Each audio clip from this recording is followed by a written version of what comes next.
Livro de Números, capítulo 14, meus irmãos. Números 14.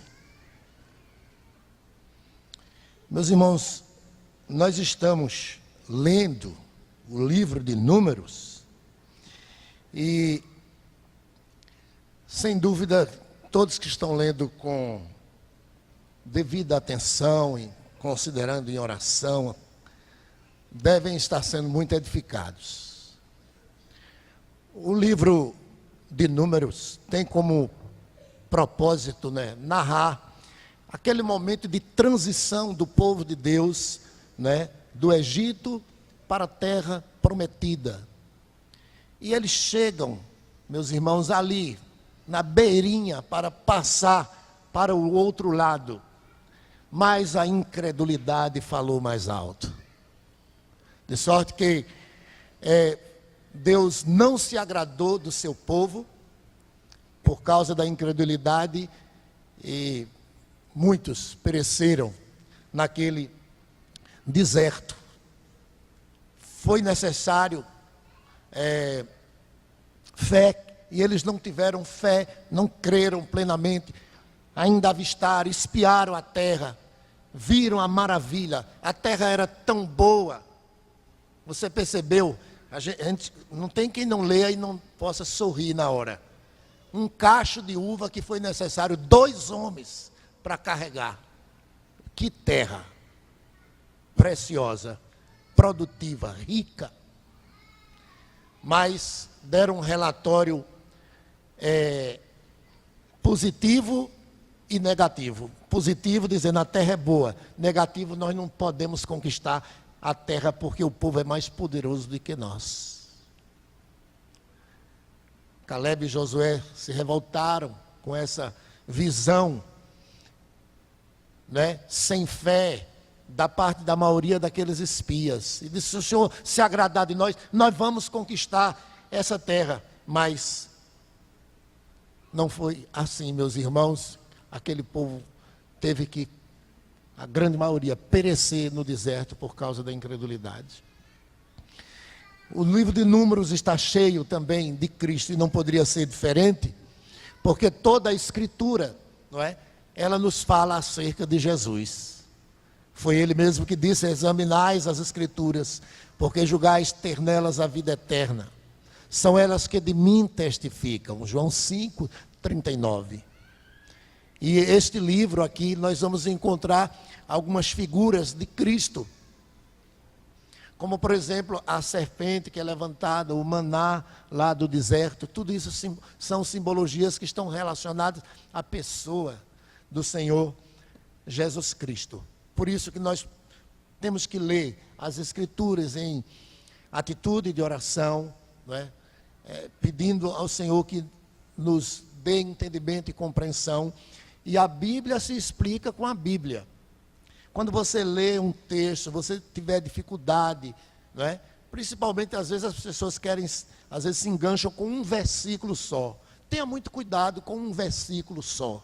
Muito cuidado. Então você vai estudando e se não compreende aquilo, se isso está parecendo com o que pensa algumas seitas, então você precisa estudar melhor, analisar melhor para não ser levado. Isso é importante. Então, o que eu estou realmente maravilhado nesse livro de Números é porque, justamente por conta dessas figuras, desses ensinamentos que são práticos para a nossa vida cristã, podemos aplicá-los e contemplar a obra de Cristo, assim como em Levítico nós temos em Números Cristo também. Em Levítico, como já terminamos o livro, vimos que todo aquele trabalho dos sacerdotes fala tanto da pessoa como da obra de Cristo, como também fala para cada um de nós. De vez que não temos mais sacerdotes intermediário entre nós e Deus Pai, a não ser Deus Filho, o nosso verdadeiro sumo sacerdote. Todos os sacerdotes, antes de entrar no templo para a adoração, tinha que lavarem as mãos e os pés naquele segundo utensílio do tabernáculo, que era a bacia de bronze. Isso é um símbolo de santificação, Nós não podemos adorar ao Senhor de qualquer forma. Ele nos comprou para sermos verdadeiros adoradores, que o adorem em espírito e em verdade. Precisamos fazê-lo em atitude de santidade. Sem a santificação, ninguém verá o Senhor. E aqueles homens, ao se lavarem, eles estavam simbolizando a necessidade de estarmos limpos na presença de Deus. Agora nós chegamos ao livro de Números e encontramos verdades gloriosas. Mas eu queria destacar, na breve reflexão que sempre fazemos, a cada manhã de domingo, a pessoa de Moisés. Nunca podemos comparar, em mesmo nível, quem quer que seja a pessoa de Cristo. Mas Moisés foi, sem dúvida, um representante de Cristo aqui na terra, e ele se tornou um verdadeiro tipo de Cristo. Há muitas semelhanças entre Moisés e o Senhor Jesus. Sempre que eu falo de alguém que teve uma vida íntegra, muito comprometida, um homem de fé, um homem de Deus, e que faço a comparação com a pessoa de Cristo, nunca pense que para dizer que estão no mesmo nível de igualdade. Ninguém, jamais, foi como nosso Senhor.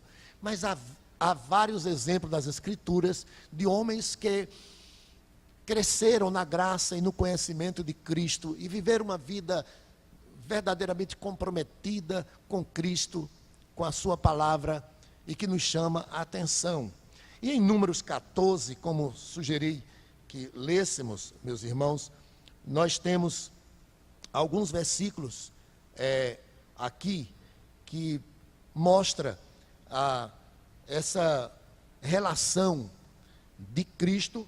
Eu estou com duas Bíblias aqui, e uma que eu estou lendo recentemente, e essas que eu li no passado. Eu quero voltar aqui a essa Bíblia, a partir do versículo 13.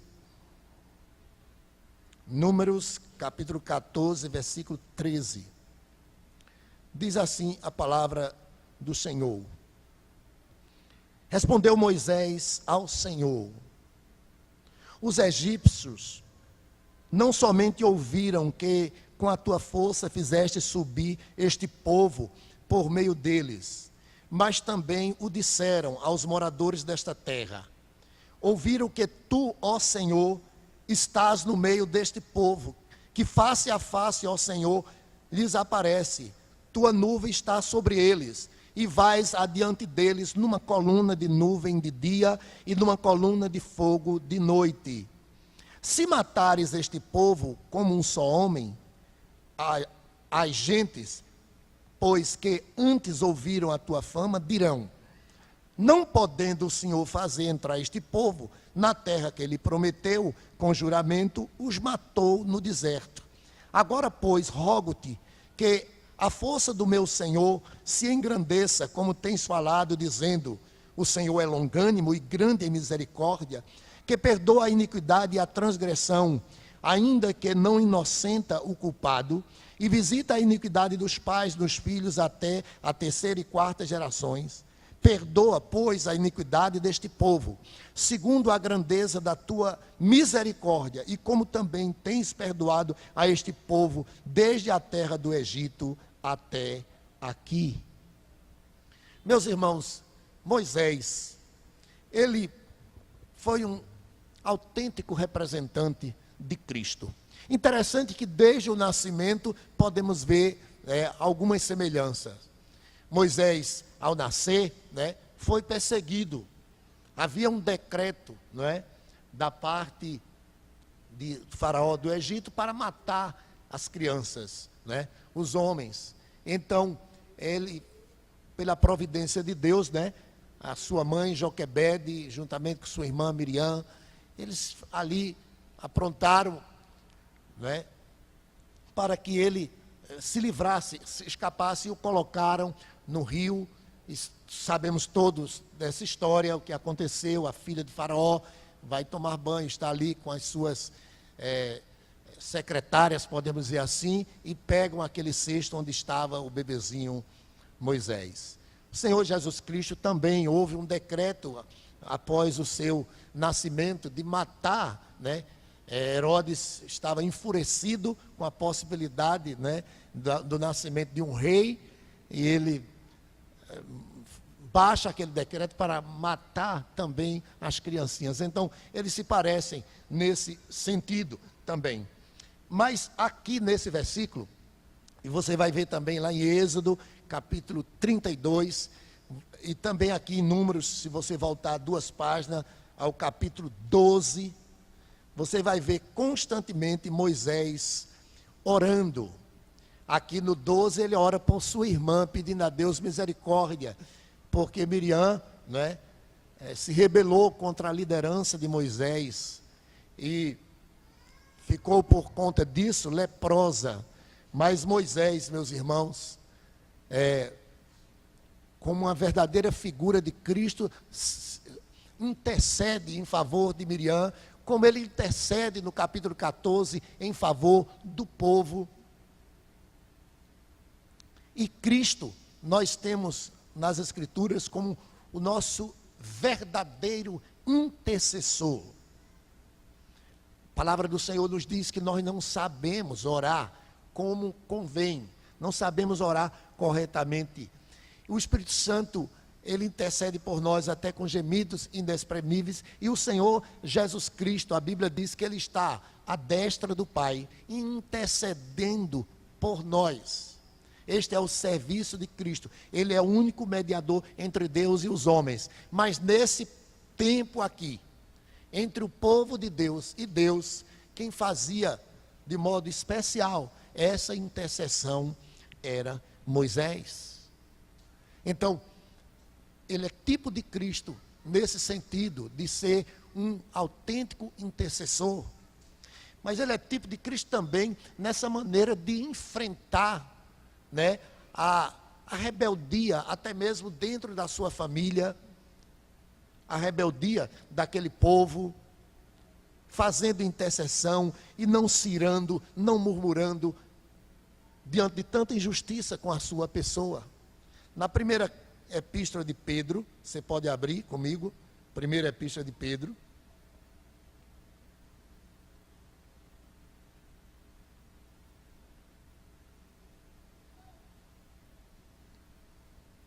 No capítulo 2,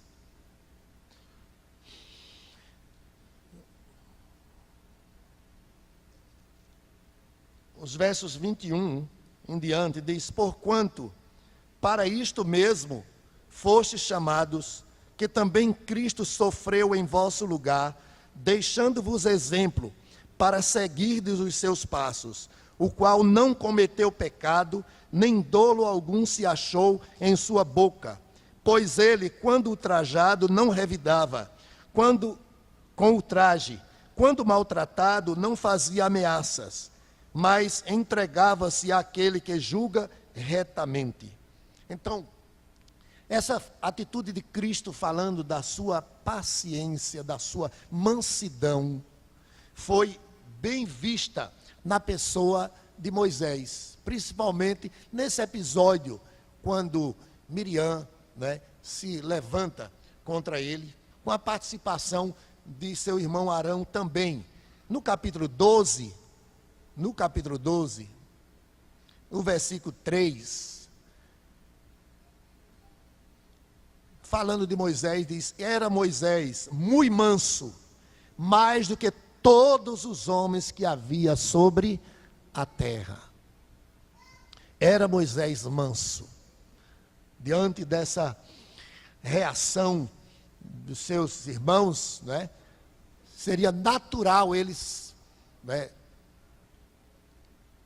murmurar, seria natural eles levantar contra a atitude de seus irmãos, mas a Bíblia diz que ele era muito manso, foi paciente e rogou e intercedeu pela sua irmã, para que Deus tivesse misericórdia dela. Meus irmãos, Jesus Cristo disse: aprendei de mim que sou manso e humilde de coração. Ele, de fato, tinha essa característica na sua vida, Moisés, característica de Cristo. E Paulo diz que o crente é manso. Falando do fruto do Espírito, ele destaca lá a mansidão. É a característica daquele que é crente. Características dos incrédulos estão lá, estão as características citadas lá nas obras da carne. A ira, o ódio, a amargura, a inveja. Moisés era totalmente diferente. Essas são características daqueles, segundo Paulo, que não hão de herdar o reino dos céus. Moisés, meus irmãos, teve uma identificação com Cristo também no Monte Sinai, na intercessão pelo povo de Deus. Eu acredito que também, não apenas para interceder, mas também para se fortalecer espiritualmente. Até porque a Bíblia diz que a glória de Deus estava sobre Moisés quando ele desceu do monte. Quantos dias ele passou lá? 40 dias. Isso lembra o nosso Senhor. Ele também passou 40 dias antes de principiar o seu ministério, na presença do Pai. Lá, cheio do Espírito Santo, né? Ao terminar esse período, né? Foi tentado por Satanás. Quando Moisés desce também do monte, já existe ali toda uma dificuldade para ele enfrentar aquele povo, né? Mas ele tinha um amor tão grande, ele era um intercessor tão grandioso, que lá em Êxodo 32 diz que ele disse: Senhor, se o Senhor não abençoar, se o Senhor não tiver misericórdia, risque o meu nome. Mas ele se colocava à frente daquele povo. É admirável a vida de Moisés. Foi um homem zeloso, mas não teve o privilégio de entrar na terra prometida por causa de um ato, não é? Que para nós podemos dizer insignificante. Ao invés de falar a rocha, feriu a rocha com a vara. Mas o nosso Deus é um Deus zeloso. Ele tinha dito e assim tem que ser feito como ele diz. Moisés, por conta disso, não entrou na terra prometida. Isso não quer dizer, meus irmãos, que Moisés não foi salvo. Apenas em relação àquela conquista da federação da terra, né, da coisa material. Moisés está na galeria dos heróis da fé. Moisés foi realmente um homem extraordinário. Ele foi um profeta de Deus. Deus levantará entre o povo de Deus um profeta. Ele levantou Moisés e a Bíblia destaca sendo ele o maior de todos.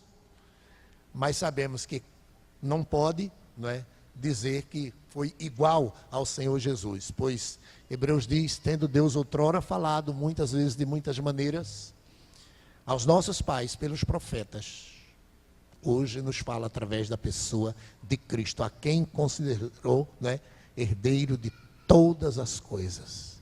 Ele é singular, ele é sublime, o Senhor Jesus. Mas fica aqui para nós nesta manhã o exemplo deste homem extraordinário que foi Moisés, que ao ler as Escrituras, busquemos também atentar para o seu exemplo, como homem intercessor, como homem que falava a palavra de Deus, como homem que era paciente diante das injúrias, diante das adversidades, diante, né, daqueles que se levantavam contra ele. Que nós continuemos lendo a Bíblia e que o Senhor continue falando aos nossos corações. Amém.